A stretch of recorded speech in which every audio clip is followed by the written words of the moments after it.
Je suis Patrick Longchamp, journaliste, résolument positif mais pas naïf et qui depuis le 17 mars, alors que résonnent tous les soirs des applaudissements, j'entends des mots comme solidarité avec les soignants et les aidants, fragilité, désinformation, intergénérationnel, bien vieillir, économie sociale et solidaire. Mais qui sont celles et ceux qui se cachent derrière ces mots ? Quels sont ces acteurs et ces actrices ? Quelles sont leurs aspirations communes ? Sont-ils des utopistes ou des réalistes, eux, qui croient que le collectif peut changer le monde ? Que leur manque-t-il pour prendre la main sur demain ? C'est ce que j'ai voulu savoir et que je vous propose de découvrir dans Appel d'air, le podcast de coalitionsolidaire.fr. 6e épisode, quand le collectif se mobilise pour le bien vieillir. Voilà, bonjour à toutes et à tous, très heureux de vous retrouver dans un 6e épisode d'Appel d'air. Cela faisait un petit moment que nous ne nous étions pas retrouvés par le biais des réseaux et des plateformes de podcast. Et même si aujourd'hui les gens ne se mettent plus aux fenêtres pour applaudir les soignants, eh bien ces applaudissements restent un marqueur essentiel du temps du premier confinement que nous avons vécu. Nous avons vécu un second confinement, mais l'un et l'autre ont mis en évidence une catégorie de personnes qu'on avait peut-être tendance un petit peu à ignorer, à oublier. C'est un chiffre, malheureusement, toujours un chiffre un peu dramatique, c'est celui des morts dans les EHPAD, mais cela a permis justement de faire un focus sur ces établissements qui accueillent ceux et celles qui entrent dans ce que l'on dénomme aujourd'hui le grand âge. Aujourd'hui, dans ce podcast d'Appel d'air, nous allons travailler avec les trois invités qui sont avec moi la question du bien vieillir. Qu'est-ce que ça veut dire que bien vieillir en France ? Une société qui est de plus en plus vieillissante, une moyenne d'âge de plus en plus élevée en France, et pour cela, eh bien, j'ai trois invités complètement différents les uns des autres, mais qui œuvrent de concert. Tout d'abord, Romain Gano, qui est responsable des initiatives sociales à G2R La Mondiale. Bonjour Romain. Bonjour Patrick, bonjour à tous. Johan Girard, de la Croix-Rouge française et de l'accélérateur 21. Bonjour Johan. Bonjour Patrick. Notre troisième invité, par qui j'aurais peut-être dû commencer, Christiane Flouquet, qui est directeur de l'action sociale à la Caisse nationale d'assurance vieillesse d'Île-de-France. Bonjour Christiane. Bonjour. Merci à tous les trois d'être avec nous. Alors Romain Gano, en quelques mots, le bien vieillir à G2R La Mondiale, ça s'enracine comment ? Comment concrètement vous accompagnez les seniors ? Quel dispositif vous mettez en place ? Nous déployons des services aujourd'hui à destination de nos clients retraités, garde de nuit, soutien à domicile, dispositifs pour aller faire ses courses, et nous soutenons 800 acteurs du bien vieillir sur le territoire en France grâce à notre action sociale régionale. Donc de fait, nous sommes un acteur et un opérateur. Un opérateur donc du bien vieillir. Ça veut dire que aussi vous êtes un acteur de la réflexion du bien vieillir. Vous arrivez à faire cette synthèse de ces 800 partenaires, de ces 800 acteurs que vous accompagnez ? Oui, aujourd'hui le groupe a la chance d'avoir une expertise reconnue sur le territoire et une expertise reconnue qui lui permet de faire ce que vous avez appelé la synthèse. Nous participons à de nombreux groupes de travail sur le sujet, et surtout nous avons la capacité à benchmarker les solutions du bien vieillir. Quand je dis ça, c'est savoir quelle solution est vraiment utile, quelle solution peut être accompagnée pour passer à l'échelle, ou quelle solution, il faut le dire aussi, a peut-être déjà été vue 10 ou 15 fois, ou n'a pas d'avenir en termes d'accès au marché. Le groupe a développé sur ce point-là une démarche qu'on appelle usage et autonomie, et qui permet de tester des produits, des solutions innovantes, mais de les tester avec les retraités et pour les retraités. Et j'insiste sur ce point-là. Ce qui est important aujourd'hui dans l'économie du bien vieillir, c'est de remettre le retraité au cœur de la démarche de construction, de co-construction de services qui lui est destinée, et de se baser sur ses envies. Les retraités aujourd'hui, quel que soit leur âge, ont des envies sur leur futur parcours de vie, et il ne faut pas les bombarder, on va dire, de besoins exprimés par des sachants ou par des tiers. Non, il faut vraiment les écouter, et c'est aujourd'hui le cœur du réacteur de notre démarche d'innovation. Christiane Flouquet, vous êtes directeur donc de l'action sociale à la Caisse nationale d'assurance vieillesse d'Île-de-France. On parle de ces retraités à la CNAV d'Île-de-France. Le bien vieillir, il s'enracine dans quoi ?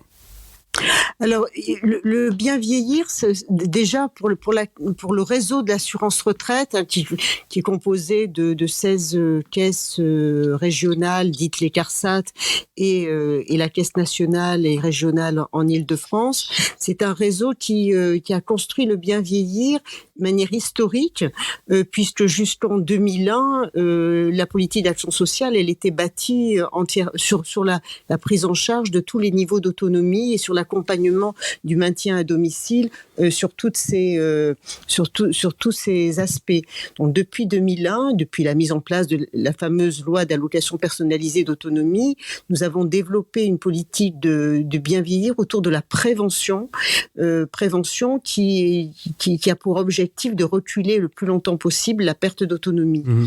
Et cette prévention, elle aboutit malgré tout à répondre à 3 niveaux d'intervention différentes.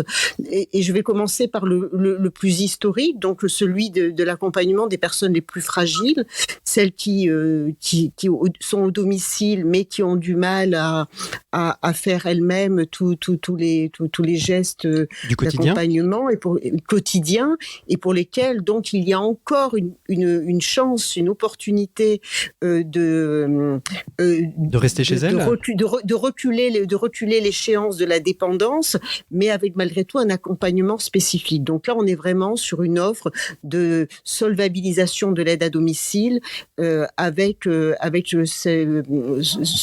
panel d'actions autour de l'aide au ménage, mais aussi, et j'insiste là-dessus parce que Romain l'a dit tout à l'heure, mais c'est vrai qu'on est persuadé que le maintien à domicile, quel que soit l'âge, il se fait par l'habitat, et c'est aussi grâce à une adaptation du logement. Oui, parce que très souvent, on pourrait avoir tendance à dire elle est plus en capacité, la personne n'est plus en capacité de se laver ou de se faire à manger, mais par contre avoir une autonomie du quotidien, de pouvoir bouger sans se faire mal, de pouvoir rester dans son quotidien sans avoir besoin d'être dans un EHPAD s'il y a quelqu'un qui vient à domicile faire le repas et simplement la toilette, par exemple. Voilà, et l'idée, c'est que finalement, la personne peut encore accomplir une grande partie des gestes quotidiens chez elle. Alors, c'est vrai que cette politique de l'habitat, notamment pour les personnes les plus fragiles, donc, en principe, fragilité événements. C'est un peu le sens de l'assurance retraite, c'est de dire, nous, notre prévention, on va la faire à l'occasion d'événements de rupture. La rupture, c'est bien sûr la sortie d'hospitalisation, qui est quelque chose de très symptomatique, mais c'est aussi la perte d'un conjoint, et puis beaucoup plus en amont, c'est aussi simplement le passage à la retraite. Donc on est vraiment sur cet accompagnement de la fragilité avec de l'anticipation, en considérant que plus tôt on interviendra sur cette aide à domicile, plus tôt la personne sera en capacité de bien vieillir. Et d'où l'intérêt notamment pour l'habitat, d'avoir une sensibilisation le plus tôt possible. Donc là, on est vraiment sur cet accompagnement des plus fragiles, en essayant de les anticiper. Et puis à côté de ça, il y a tout un champ sur lequel nous nous sommes développés depuis une quinzaine d'années maintenant, qui est effectivement l'idée de mieux répondre aux besoins des retraités. Et enfin, je suis obligée de reprendre les termes de Romain, parce qu'on a un travail qui est tout à fait commun, qui se rejoint commun, et aujourd'hui on se rejoint aussi avec la Croix-Rouge. Mais en tout cas, depuis longtemps avec AG2R La Mondiale, on est convaincu que c'est parce que on écoute les retraités, parce qu'on a une légitimité à les représenter, qu'il convient de repérer et de mieux soutenir des projets qui répondent vraiment à ces besoins, qui peuvent les anticiper aussi. Hein, et puis surtout qu'on arrive sur un système, c'est qu'est-ce que c'est qu'un senior, qu'est-ce que c'est qu'un retraité. Aujourd'hui, il y a, on va dire, 3 ou 4 niveaux. Il y a ceux qui sont jeunes qui arrivent à la retraite, il y a le middle age senior, et puis le fameux grand âge. Tout à fait. Effectivement, on est aujourd'hui, dont j'ai évoqué en introduction cette notion de fragilité et qui peut être prise en amont. On est convaincus tous aujourd'hui qu'il n'y a pas un type de senior, tout comme il n'y a pas un type de jeune. Et donc, il est vraiment important de caler nos réponses à différentes catégories, avec un souci particulier lorsqu'on parle de prévention, c'est justement d'essayer de sensibiliser les retraités le plus tôt possible, et justement en rendant les solutions que l'on préconise les plus attractives possibles. Bien sûr. Et donc là, et en fait la réponse, elle est quand même d'une manière binaire sur cette notion de longévité et aussi de solutions non stigmatisantes. Une bonne solution, c'est une solution qui est bonne pour tout le monde. Un bon habitat, c'est un habitat qui est bon pour tout le monde. Alors quels sont les impacts ? C'est-à-dire que à la fois il y a un impact humain, un impact social, c'est-à-dire rester chez soi, il y a une forme de dignité à rester chez soi plutôt que de partir dans un EHPAD ou un centre spécialisé. Est-ce qu'il y a aussi un impact économique, c'est-à-dire est-ce qu'il est préférable de maintenir les seniors à domicile, j'ai envie de dire simplement pour les caisses de l'État, pour les caisses de l'assurance vieillesse ? Romain. Je vais essayer de répondre sur une partie de la question, mais Johan et Christiane auront aussi des éléments. Il ne faut pas voir le parcours résidentiel déjà comme un parcours de linéaire. Il n'y a pas deux choix. Il n'y a pas un choix qui est le domicile et un choix qui serait l'EHPAD ou la fin du parcours. Aujourd'hui, on voit bien que le parcours résidentiel des seniors est un parcours qui est fluide et qui peut comprendre plusieurs solutions. Par exemple, on parle très peu du déménagement des seniors à la retraite, mais il y a tout un pan de la population à la retraite qui déménage, mais pas pour aller en EHPAD, mais pour se choisir un nouveau chez-soi dans un nouveau temps de vie. Il y a des temps d'adaptation du chez-soi. Il y a des temps du changement du chez-soi, mais sur des formes peut-être d'habitat plus collectif, d'habitat intergénérationnel ou d'habitat dans lequel il y a une dimension de service supplémentaire, donc de résidence-service. Et après, il peut y avoir le temps de l'EHPAD. Tout l'enjeu aujourd'hui, et qui n'est pas qu'un enjeu financier, c'est bien de pouvoir proposer aux retraités des solutions qui répondent à leurs besoins, à leurs envies et qui leur soient accessibles. Mais surtout, moi je dis, il ne faut pas rentrer dans une vision linéaire du parcours et même dans de l'EHPAD bashing qui opposerait, entre guillemets, la vision des EHPAD avec une vision de mouroir à un domicile fantasmé. Pour certaines personnes, rester à domicile est une forme de maltraitance. Johan, vous vouliez réagir ? Exactement. Oui, justement, je me permets de compléter les propos. Je rejoins intégralement ce que vient de dire Romain. C'est ce qu'on l'on porte, aussi bien dans notre action opérationnelle que dans notre plaidoyer au sein de la Croix-Rouge française. L'enjeu, il n'est pas sur le caractère binaire entre le tout domicile ou le tout établissement, c'est de repositionner la notion du libre choix de la personne dans son parcours de vie. Ce libre choix, il peut être, on va dire, jeune senior, au même titre qu'au grand âge.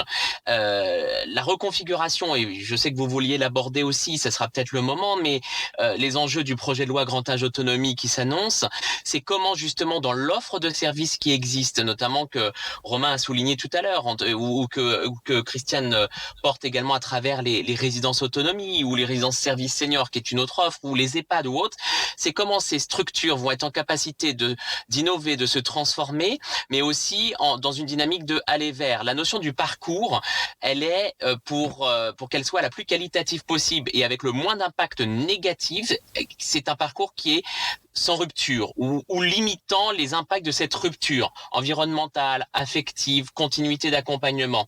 À ce jour, un grand nombre d'expérimentations sont portées. La Croix-Rouge en est aussi précurseur, qui est dit l'EHPAD hors les murs. C'est-à-dire, c'est la personne qui va souhaiter, en fonction de son libre choix, de rester à domicile tout en bénéficiant de services renforcés issus de la structure initiale de l'EHPAD. Donc, et puis, contrairement à ce que l'on pense, effectivement, un grand nombre de personnes souhaitent rester à domicile, mais comme l'a dit Romain, rester à domicile peut être source aussi d'isolement, voire de solitude, tout aussi grave en termes d'impact sur la qualité de vie, alors que des personnes préfèrent se resocialiser à travers ponctuellement une venue au sein d'une institution ou de manière pérenne. Alors on voit apparaître, et on va parler de la loi Grand Âge juste après, mais on voit apparaître en effet de plus en plus de colocations de seniors, de seniors qui, et ça va arriver certainement de plus en plus, puisque les seniors de demain sont les jeunes actifs d'aujourd'hui qui connaissent déjà le mode de colocation. C'est aussi une autre forme de sociabilisation pour passer le temps de la retraite, pour ne pas le passer tout seul. C'est ça, c'est l'innovation il y a un rapport qui est sorti récemment, le rapport Pifto-Wolfram sur justement des solutions dites happy, c'est-à-dire de l'habitat partagé, etc. Donc il y a un enjeu aussi, pourquoi pas, de mutualisation des aides sociales, des aides pour le bien vieillir qui pourraient être menées au sein d'habitats partagés. Bref, je pense que ce qui est important, c'est que philosophiquement, même le législateur a souhaité historiquement positionner la parole au centre de toutes les préoccupations. Et je pense qu'on est justement à une période de notre société où il y a une réelle prise de conscience qu'il faut faire évoluer cette offre de services centrée sur la parole et les réelles attentes de la personne, au-delà de répondre à des simples besoins. Les simples besoins, on les maîtrise maintenant dans toute cette offre de services qui a été expérimentée, mais on n'est pas suffisamment upgradé dans la qualité de la prestation délivrée répondant aux attentes. Donc ça va être toute cette reconfiguration d'offres qui permettra de placer la parole au cœur de toutes les préoccupations, et le chemin n'est pas si long que cela. Ça doit être une véritable volonté aussi bien des pouvoirs publics, mais aussi des opérateurs dans leur capacité à innover et à se transformer. Alors, justement, ça pose la question aussi de la législation. On nous avait promis une loi grand âge. Elle est dans les tuyaux. La crise sanitaire l'a un petit peu malmenée, comme d'autres lois qui étaient dans les tuyaux. Je pense à la loi sur les retraites, mais finalement, on n'en est pas forcément très, très, très éloigné, puisque pour bien vieillir, il faut aussi avoir de quoi subvenir à ses besoins. Cette loi grand âge qu'on attend tellement. D'abord, on en est où aujourd'hui ?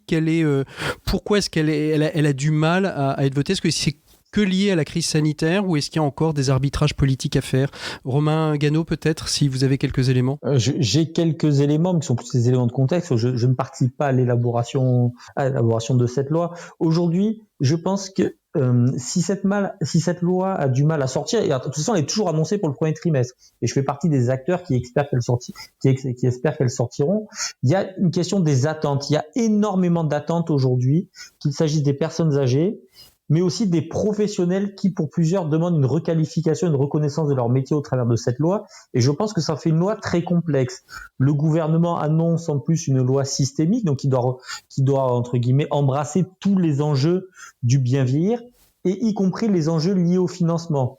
Donc je pense que voilà, en tout cas, on sait et on y est associé que des travaux continuent. On sait qu'il y a un cadre qui est donné et qu'il y a toujours une cible en termes de sortie. Par contre, c'est quand même un phénomène d'écriture complexe. Ce qu'il faut savoir aujourd'hui, c'est que le Covid a juste mis l'accent sur une situation. Aucun professionnel du grand âge n'a découvert les problématiques d'isolement de la personne âgée, n'a découvert les problématiques de parcours résidentiel ou les problématiques liées à la reconnaissance des professionnels à cause du Covid. Ce sont le grand public qui l'ont découvert, et les politiques qui pour certains sont des experts, d'autres non, ont compris, on va dire, l'impérieuse nécessité de traiter toutes ces questions-là. Oui, parce que ça commençait à tomber dans les médias et dans le grand public. Jusque-là, on pouvait dire que finalement, c'était peut-être ignoré, donc on le savait, mais on n'agissait pas trop, non ? Non. Il y a eu succession de rapports ministériels portés par les pouvoirs publics sur ces questions-là. Sur ces questions-là. Aujourd'hui, il manque peut-être une volonté d'aboutir à quelque chose. La loi, en tout cas, suscite des grosses attentes, et surtout ne doit pas être une loi que je vais appeler qui doit traiter qu'un sujet en particulier, mais une loi qui doit embrasser la transition démographique et l'évolution vers la société de la longévité, ce qui pose énormément de questions. Est-ce que l'autonomie, par exemple, n'est qu'une question d'âge ? Moi, je fais partie des gens militants qui sont convaincus que l'autonomie n'est pas une question d'âge. L'autonomie n'est pas du tout une question d'âge, une question de fragilité ou de dépendance. Mais en tout cas, ce n'est pas forcément lié à l'âge. Et surtout, elle va devoir traiter tout un tas de questions qui sont à la fois la solvabilisation des solutions du bien vieillir, mais aussi les métiers du bien vieillir. Aujourd'hui, le bien vieillir à domicile repose sur une frange de la population qui n'est pas reconnue à sa juste valeur et qui pourtant a été indispensable pendant la phase du Covid. Imaginons-nous ce qu'aurait été la situation sanitaire si les aides-soignantes en établissement, les infirmières ou les services à la personne n'étaient pas allés au bout de leur mission. Christiane, comment vous réagissez, vous, en tant que directeur de l'action sociale à la Caisse nationale d'assurance vieillesse d'Île-de-France, sur cette question de la loi grand âge, de la loi autonomie? Vous êtes dans l'attente, ça va permettre peut-être de clarifier aussi peut-être vos moyens d'action? Alors, Christiane, Johan, vous êtes là ? Oui, je suis là. Alors, si vous voulez, dans l'attente que Christiane, vous m'entendez ? Oui, je vous entends bien. Oui, voilà, que dans l'attente que Christiane puisse revenir, je vais rebondir sur les propos de Romain. Évidemment, il y a eu des évolutions sur les différents gouvernements successifs, la loi d'adaptation de la société au vieillissement en 28 décembre 2015 et d'autres encore avant.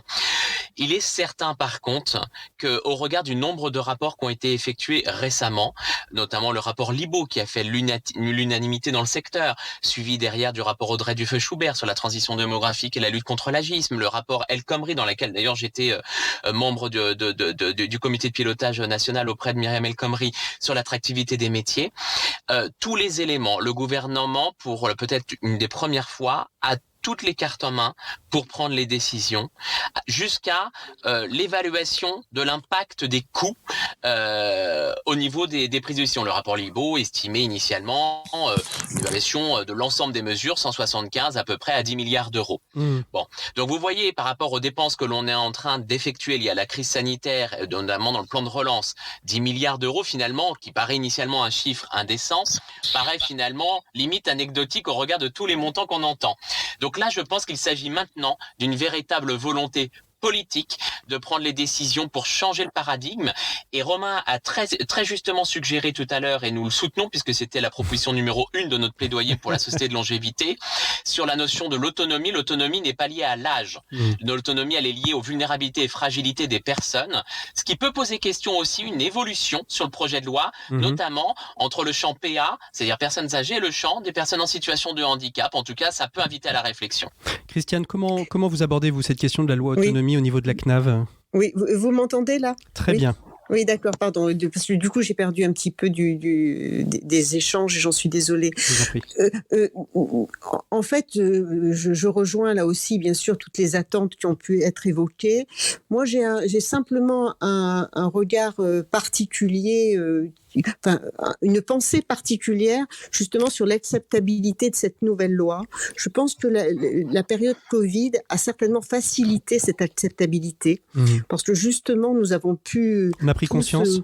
Voilà, il y a vraiment eu une prise de conscience de la société de ce qu'est l'isolement de la personne au domicile, puisque finalement ça a été un isolement partagé encore une fois par beaucoup de monde. C'est ça. Et donc ce fameux regard de la société sur le vieillissement qui a précédé la loi autonomie grand âge et qui l'a préparée en 2015, aujourd'hui elle va enfin avoir ses premiers résultats avec une bienveillance certainement de la société autour de ça, autour de tous les dispositifs qui pourront être mis en place. Et effectivement, l'idée de ne plus stigmatiser, de ne plus partager la fragilité ou l'autonomie en fonction du simple critère d'âge pourra être une réponse.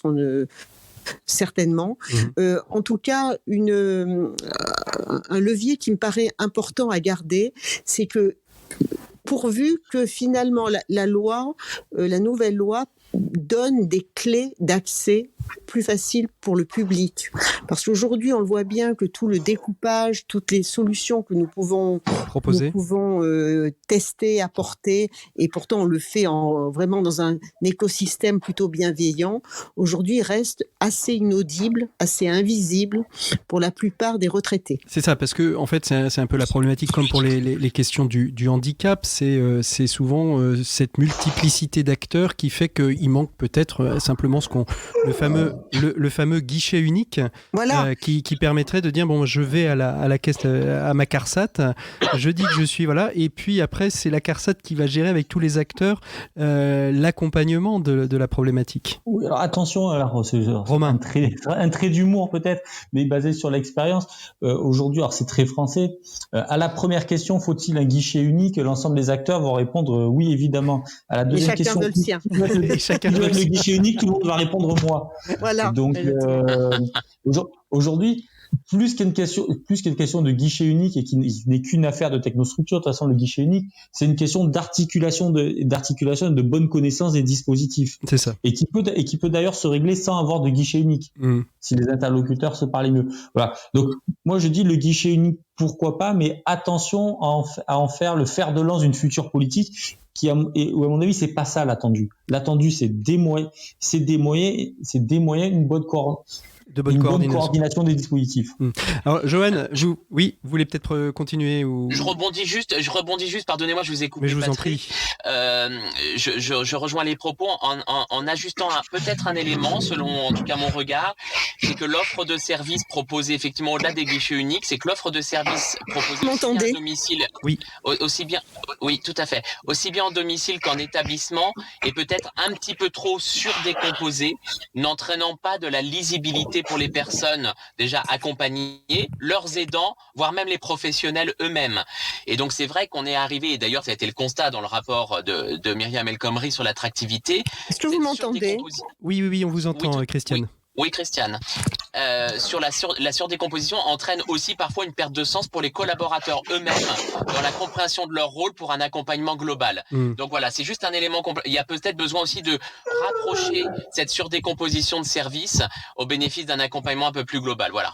Alors, Johan, vous êtes en charge à la Croix-Rouge française de l'accélérateur 21.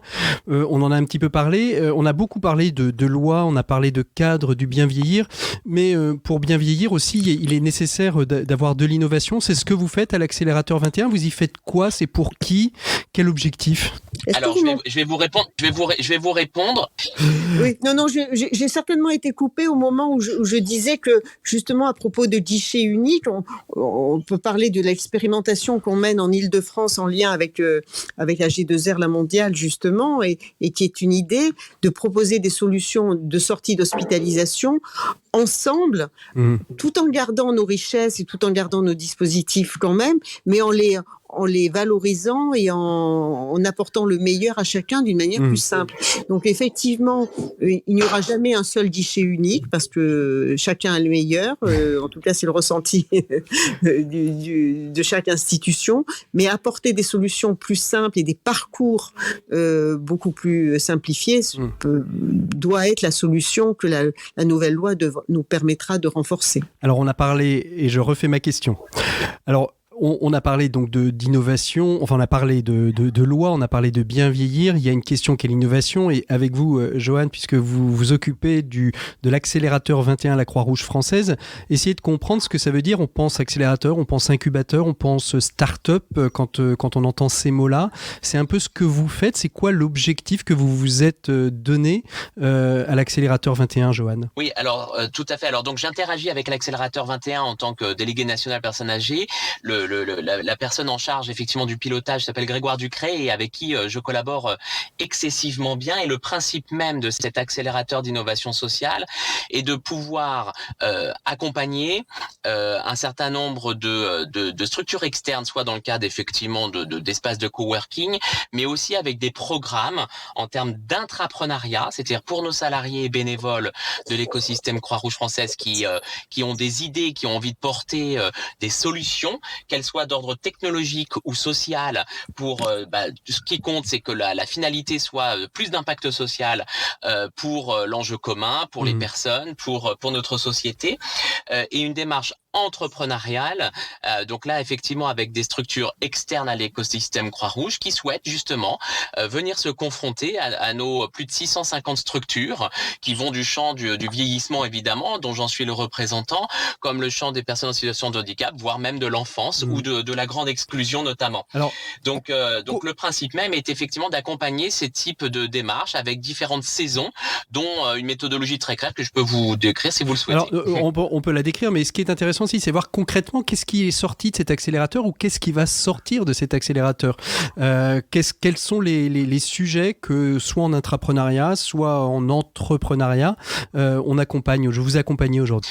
Eh ben écoutez, alors sur le champ de l'accompagnement des personnes âgées, j'ai été très récemment, et je le suis toujours, référent métier d'une petite start-up appelée Arbitrium, qui a été sélectionnée, dont la vocation première, grâce à l'intelligence artificielle, est de pouvoir mesurer la qualité des prestations délivrées auprès des personnes accueillies au sein des EHPAD, des résidences autonomie notamment, mais pas sous l'angle qualité classique, c'est-à-dire de la restauration, des soins ou autres, mais sur l'enjeu du respect des droits et des libertés.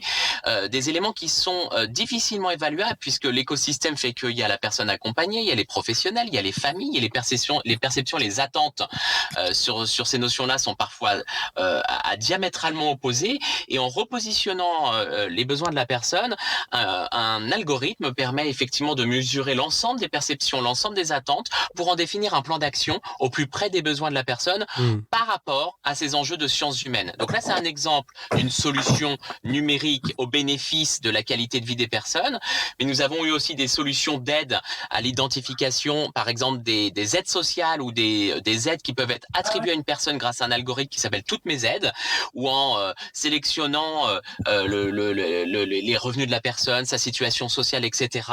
Un calcul se fait sur l'ensemble des prestations qui peuvent être délivrées à la personne d'un point de vue personnalisé, et en générant même les CERFA pour lui permettre d'accéder à ses droits. Ouais, voilà un autre exemple. Ça, c'est ce que j'appellerais un petit peu le guichet unique du numérique, ça, c'est-à-dire simplification d'accès et d'accompagnement dans les aides pour justement permettre le bien vieillir. On parle d'innovation technique, on peut parler aussi d'innovation sociale. Il y a des sujets que vous accompagnez sur de l'innovation sociale, c'est-à-dire c'est pas de la techno, mais c'est se dire on innove quoi, par exemple, Johan ? Alors, je peux peut-être vous citer deux exemples. Un premier d'une personne en intrapreneuriat qui est accompagnée, qui s'appelle en fait, c'est une solution qui permet de travailler les portraits inspirants. À ce jour, effectivement, par exemple, le regard porté sur le vieillissement est plutôt négatif, porté avec une sémantique d'ailleurs souvent de la perte, de la dépendance. Et là, l'idée, à travers une démarche intrapreneuriale de Sophie Alex Blacker, qui s'appelle au niveau de l'IRSE de Nouvelle-Aquitaine, est de pouvoir identifier des portraits inspirants permettant de donner envie à d'autres de se dire moi aussi je suis capable d'agir, je suis capable de faire de mon vieillissement une expérience et utile pour les autres. Donc ça, on considère que c'est de l'innovation sociale. Ou encore une expérience conjointe notamment avec AG2R La Mondiale et Romain et Tristan Hawk qui les accompagnent dans le cadre de notre partenariat, qui va être l'innovation autour des enjeux d'évolution de management et d'organisation pour aligner, on va dire, les enjeux du principe d'autonomie des personnes accueillies dans notre réseau de personnes âgées avec l'autonomie des collaborateurs dans le management des équipes. Effectivement, l'histoire fait que dans le secteur de la santé, l'organisation, le management a une tendance à être très pyramidale, très descendante. Ah bon? Oh, tout à fait, c'est l'histoire de notre secteur d'activité, force est de constater. Et sauf qu'à ce jour, il y a une perte de sens qui joue d'ailleurs sur l'attractivité des métiers et la reconnaissance de leur pouvoir d'agir.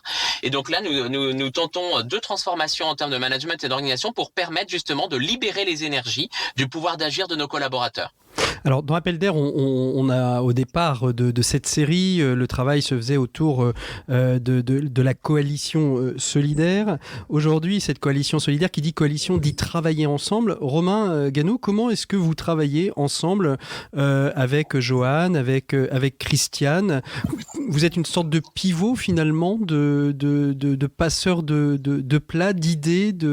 Quelle est votre place dans cet écosystème pour faire travailler les uns avec les autres? Non, alors je ne suis pas du tout le pivot de cet écosystème-là.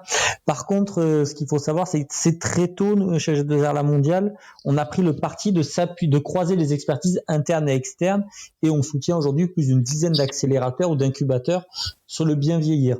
Alors, c'est un soutien, mais qui n'est pas seulement financier, mais qui est aussi un soutien en expertise. Ils nous apportent une expertise en termes de détection de projets, et nous, on leur apporte une expertise en termes d'analyse de la maturité et sociale et du business model du porteur de projet. Ce que nous voulons faire aujourd'hui, c'est sortir du cercle vicieux que je vais appeler accélération expérimentation, mais qui n'aboutit pas. Nous, notre but, c'est bien de détecter et d'accompagner les solutions qui demain seront mises à disposition de nos clients. Ce qu'a très bien dit Joanne tout à l'heure, et qui on partage beaucoup, y compris sur les aspects militantistes du bien vieillir. Le bien vieillir aujourd'hui, l'innovation du bien vieillir, ce n'est pas une économie de l'innovation technologique, mais c'est une économie de l'innovation en termes de services. Donc, quand j'entends parler de silver tech, des fois, je bondis un petit peu. On est bien en silver economy sur l'innovation de services, et la position qu'on a chez G2R La Mondiale et qui se traduit bien derrière le terme de coalition, c'est de fédérer les différents acteurs ou les différentes énergies, pas autour de la G2R La Mondiale, mais de les fédérer autour de nos objectifs communs. Donc c'est pour ça qu'aujourd'hui, on travaille avec la Croix-Rouge, on travaille avec la CNAV sur des projets communs, mais qui ont bien comme objectif final de faire bénéficier au plus grand nombre et aussi à nos clients des services qui répondent à leurs envies et à leurs besoins. Aujourd'hui, la grande force du groupe, c'est d'être partout sur le territoire et d'avoir vu, alors j'ai parlé de 800 partenaires, mais on a vu des milliers de projets ces dernières années. Et comme je dis souvent, sur ces milliers de projets, il y en a 2%, et c'est un chiffre qui est réel, qui ont à la fois la maturité et la robustesse pour passer à l'échelle et toucher le plus grand nombre. Donc, ce qu'on apporte aujourd'hui à l'accélérateur 21, c'est quand on a travaillé sur la digitalisation des établissements, on leur a apporté à la Croix-Rouge, on leur a apporté des dossiers innovateurs, concrets qui pouvaient se déployer. Et aujourd'hui, on accompagne porteurs de projets par porteurs de projets qui s'inscrivent dans nos orientations prioritaires. On les accompagne à passer à l'échelle. Cet accompagnement de passage à l'échelle, il se fait dans le cadre d'une démarche qu'on a appelée chez nous le Lab Usage et Autonomie et l'accompagnement des pépites de la Silver Economy. Et on peut proposer à des acteurs qu'on repère, qu'on identifie. On les oriente sur des futurs clients dans des réseaux d'établissements. On peut les orienter aujourd'hui sur des experts du marché des seniors. On peut les orienter, plus intéressants pour eux, sur des fois des fonds d'investissement partenaires comme peuvent être ceux de France Active ou de la Caisse des dépôts. Le but, c'est voilà. Nous, on a une expertise pour dire ce projet-là et on m'a peut-être trompé, mais on se trompe rarement. Mais en tout cas, il répond à un besoin. Il a une vraie capacité à passer à l'échelle et on a l'expertise de connaître les réseaux qui peuvent permettre ce passage à l'échelle. Mais par contre, on ne travaille pas tout seul. Dans le domaine du bien vieillir, moi je dis, on n'a pas raison tout seul. C'est la force du collectif, c'est ça. Hein. Oui. Et surtout aujourd'hui, une bonne idée n'est pas un bon projet. On peut avoir une bonne idée tout seul, mais il est impossible d'avoir un bon projet tout seul. Ah, c'est très beau, c'est très joli. On peut avoir une bonne idée tout seul, mais on peut pas avoir un bon projet tout seul. Justement, j'avais une question sur tous ces projets. C'est peut-être Christiane ou Johan qui peuvent répondre. Quels sont les freins qu'on a aujourd'hui ? Qu'est-ce qui fait qu'on n'arrive pas forcément à tout développer, ce qu'on voudrait développer, à défaut bien évidemment du temps et de l'argent ? Christiane ? Alors, ce que je peux dire aussi, peut-être en complément de ce qui a été dit tout à l'heure, c'est que effectivement, je crois qu'on prend tous notre part dans le repérage, dans l'accompagnement des projets, dans le souci aussi de solvabiliser les projets, parce qu'en fait, un des freins pour les porteurs, c'est quand même le modèle économique qu'on veut le plus viable possible et le plus rapidement possible, avec plusieurs financeurs tels que Romain-Lady, France Active, la Caisse des dépôts, enfin il y a plusieurs acteurs possibles. En fait, le frein, moi tel que je l'identifie principalement, c'est la capacité à répondre vraiment à des besoins et donc à tester les besoins. Et donc c'est cette notion de levier d'expérimentation qu'on essaie d'approfondir grâce à nos partenariats divers. Nous avons tous nos spécificités d'accompagnement. En Île-de-France, la CNAV travaille particulièrement avec le parc social, avec les bailleurs sociaux, avec les résidences autonomie, mais il y a effectivement d'autres champs d'expérimentation et c'est aussi un des leviers qu'on a pu trouver aujourd'hui dans notre partenariat avec la Croix-Rouge. Et très clairement, l'idée, c'est vraiment de faciliter l'expérimentation de tous les projets qu'on peut identifier. Et surtout, alors, effectivement, Romain parlait de bonnes idées ou de mauvais projets, mais il y a aussi le fait qu'on peut se permettre aussi d'avoir des bonnes idées qui n'aboutissent pas. C'est ça, le droit à l'expérimentation. On a le droit à l'expérimentation, absolument. Très clairement. Et pour nous, il y a peu d'erreurs dont on ne se relève pas si ensuite le projet supplémentaire est encore meilleur. Et l'idée, c'est vraiment de partager ça entre nous et de le partager avec justement tous les acteurs. Avec tous les acteurs. Ça, c'est vraiment très important. Johan, est-ce que vous voulez compléter ? Puis après, je vous poserai une dernière question parce qu'on a quand même déjà bien avancé dans notre réflexion. Johan, vous voulez peut-être compléter un petit peu ce qu'ont dit Romain, ce qu'ont dit Christiane ? je vais compléter les propos de Christiane auxquels je souscris. Ça va être plus du coup au niveau du frein sur la traduction opérationnelle, surtout dans le secteur du grand âge, puisque c'est notre sujet qui nous réunit ce jour. Donc au-delà, effectivement, tout acteur que nous sommes, et nous arrivons à nous coordonner en amont pour essayer de justement développer l'innovation par l'usage, d'inclure le plus possible la personne accompagnée dans la réflexion d'innovation, etc. Une fois que c'est acté, nous en faisons l'expérience là, puisque la crise Covid nous a malgré tout permis, grâce à une démarche Croix-Rouge, de porter la transformation numérique notamment, bien que l'innovation, on l'a bien dit, n'est pas que de la tech, mais ça a permis de répondre en tout cas sur certains enjeux d'isolement social et d'isolement des familles, notamment liés au confinement.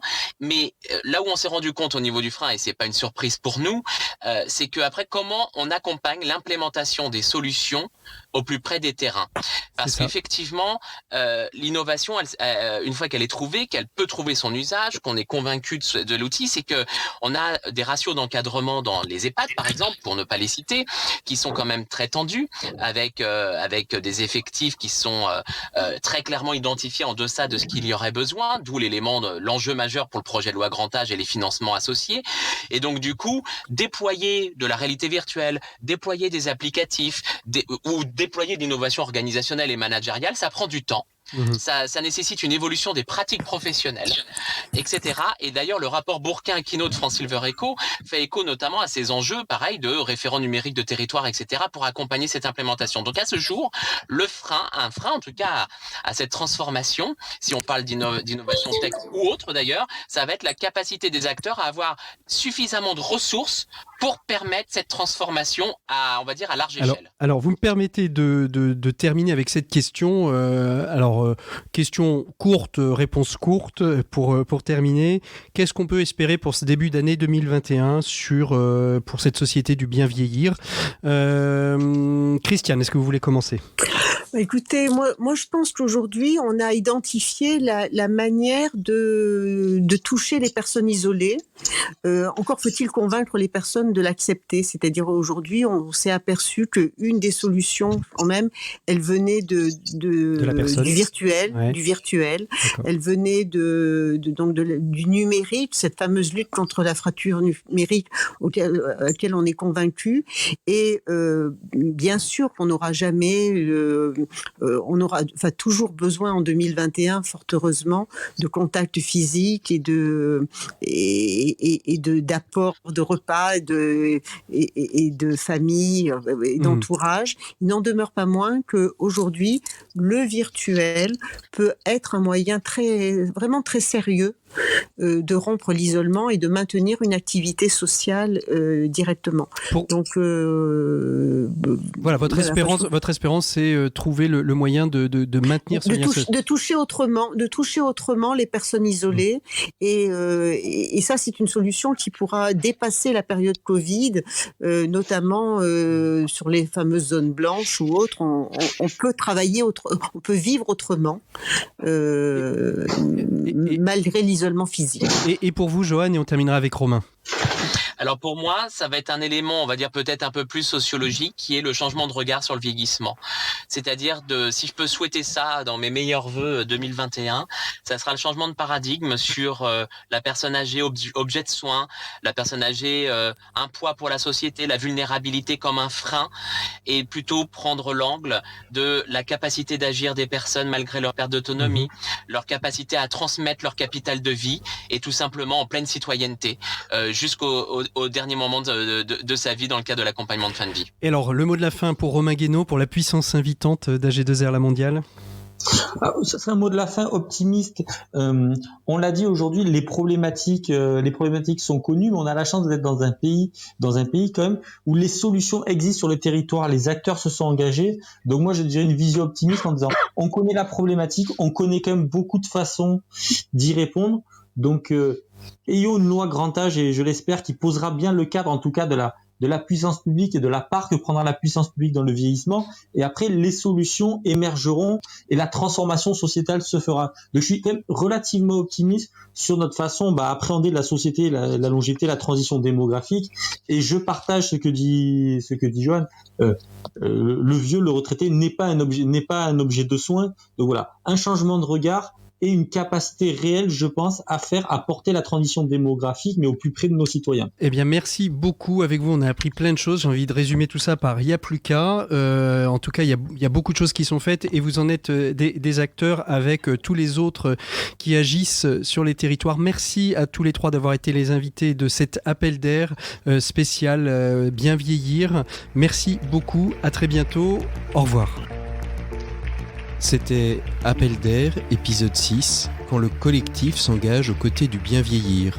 Vous pouvez retrouver l'ensemble des podcasts Appel d'air sur toutes les plateformes de podcast et sur coalitionsolidaire.fr.